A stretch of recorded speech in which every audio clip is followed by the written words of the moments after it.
Are you a high risk taker or a low risk taker? That is the question that I have for you. Most immigrants are high risk takers. When I went to South Korea, I had $1,000, and that was all the assets that I pretty much had. I was maybe 22 years old, 23 years old, and went to South Korea with $1,000, which disappeared very soon thereafter, especially with my habits at the time, and just a dream. And I think that those are the actions of someone who has a lot of self-belief, is a risk taker, and somebody that believes in themselves and their dreams. I thought because my parents were W-2 employees, they were not high risk takers. But then after I went to a recent seminar in Los Angeles, Kai Lopez said, if you are an immigrant or the son of an immigrant, you are probably genetically a high risk taker. And then I was very thankful for my parents in moving to the US for a better, definitely a better financial or economic opportunity. I'm not saying that in Colombia some people don't live very well. There are very, very rich people in Colombia, but on average, if you look at just GDP per capita, I'm not talking about happiness, because in Colombia people may actually be happier than in America, which is very strange, but very likely. The gratefulness that I have for my parents in having come here and taken the risk is tremendous. So I'm very grateful, because that move alone changed the trajectory of our family.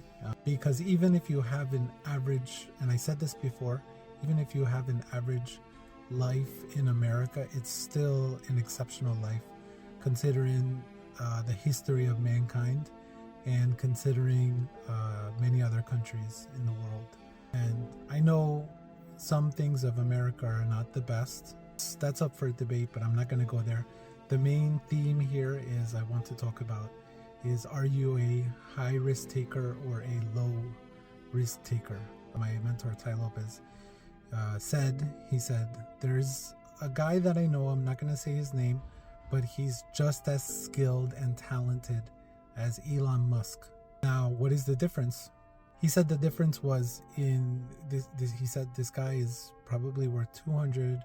I think he said 200 million, or he makes 200 million a year, which is a big difference whether you're worth 200 million or you make 200 million a year. Because if you're worth 200 million, it's a significant amount. But if you make 200 million a year, that's also a significant amount, and you can grow your wealth at an extraordinary pace.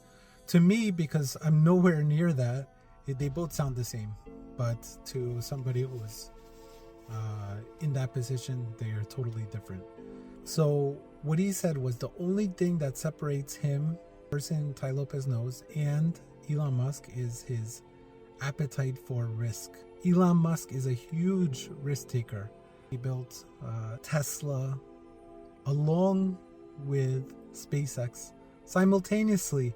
Just doing one of those is an accomplishment for any individual, but to do both at the same time is just unheard of, incomprehensible, and it takes a unique individual to do it.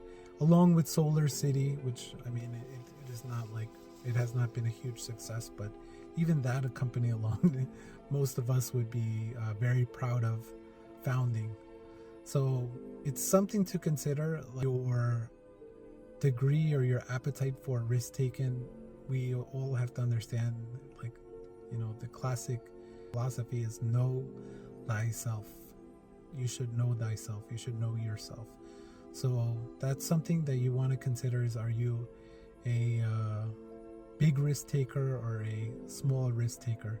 And are you living a life that is congruent to your true nature? So those are the thoughts I wanted to share. Are you a big risk taker or low risk taker? And are you living a life that is congruent with your true nature?